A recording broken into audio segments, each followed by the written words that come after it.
નમસ્કાર, મારું નામ ટંડેલ શ્રુતિ, સેટ એચસી પારેખ નવસારી હાઈસ્કૂલ ધોરણ 9માં અભ્યાસ કરું છું. જીઆઈઈટી અમદાવાદ ઉનાળા દરમિયાન ગ્રીષ્મોત્સવ સ્પર્ધા યોજવામાં આવી હતી, જેમાં ભાત ચિત્રમાં મારો પ્રથમ અને પ્રકૃતિ ચિત્રમાં તૃતીય ક્રમાંક આવ્યો હતો. જે માટે હું પરમ કૃપાળુ પરમાત્માને શક્તિ આપવા માટે હું વંદન કરું છું અને જીઆઈઈટીને આ તક આપવા માટે આભાર માનું છું. અસ્તુ.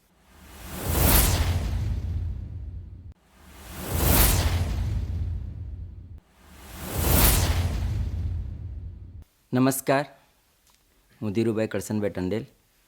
મારી જે દીકરી છે શ્રુતિ ધીરુભાઈ ટંડેલ એ એચસી પારેખ નવસારી હાઈસ્કૂલ ધોરણ 9માં અભ્યાસ કરે છે. અત્યારે આપણે જોવા જઈએ તો બાળક ઘણી બધી રીતે જોઈએ તો મોબાઈલમાં વ્યસ્ત હોય છે, પરંતુ જીઆઈઈટી અમદાવાદ દ્વારા દર વર્ષે અલગ અલગ સ્પર્ધાઓ થાય છે, જેમાં આ વર્ષે પણ શોર્ટ ફિલ્મ, ડ્રામા, વક્તૃત્વ સ્પર્ધા, બાળ વાર્તા, કાવ્યગાન, અભિનય ગીત અને ચિત્ર જેવી સ્પર્ધાઓ થઈ. અને એમાં મારી દીકરીએ ચિત્ર સ્પર્ધામાં ભાત ચિત્રમાં પ્રથમ ક્રમાંક મેળવી અને પ્રકૃતિ ચિત્રમાં પણ ત્રીજો ક્રમાંક મેળવ્યો છે.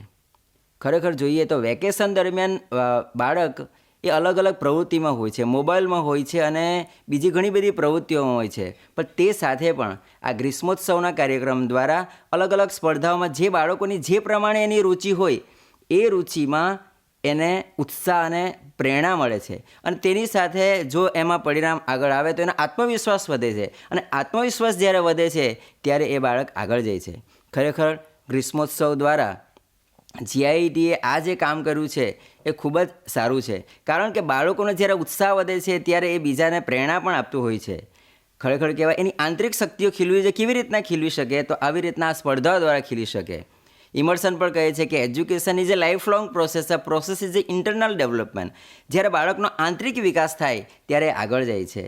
અને ખરેખર જોઈએ તો તેના માટેની ભૂમિકા કઈ, તો એ આગળ વધવા માટે એનો પાયો છે શિક્ષક, બાલક, પાલક અને ચાલક. ખરેખર ગ્રીષ્મોત્સવ દ્વારા જીઆઈઈટી આ કામ કરી રહ્યું છે. શિક્ષકનો પણ તેમાં ફાળો છે જ, પણ વાલી તરીકે વાલીએ એમાં પ્રેરણા આપવું પડે, એને પ્રોત્સાહન પૂરું પાડવું પડે, એની અવેલેબિલિટી એને ચકાસવી પડે, અને એમાં શેમાં એને રસ છે એ જાગૃત કરીને એ જો આપતું થાય તો એ બાળક આગળ આવી શકે. ખરેખર આપણે જોઈએ તો અમારી દીકરીએ ગયા વર્ષે પણ વક્તૃત્વ સ્પર્ધામાં બીજો ક્રમાંક મેળવ્યો હતો ગ્રીષ્મોત્સવમાં, અને આ વર્ષે એમણે રસ આમાં ચિત્રકામમાં દાખવ્યો છે.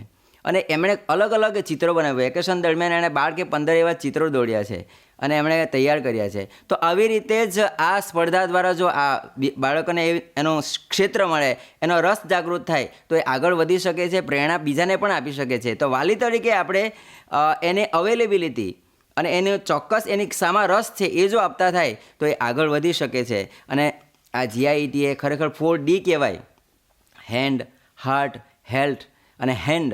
એનો પણ વિકાસ કરવા માટે બધી જ સ્પર્ધાઓ રાખી છે. ખરેખર આવી રીતના થતું રહે તો બાળક આગળ જાય છે અને એનો ઉત્સાહ પણ મળે છે. તો ફરીવાર આ જીઆઈઈટી અમદાવાદનો આભાર માનું છું. Thank you.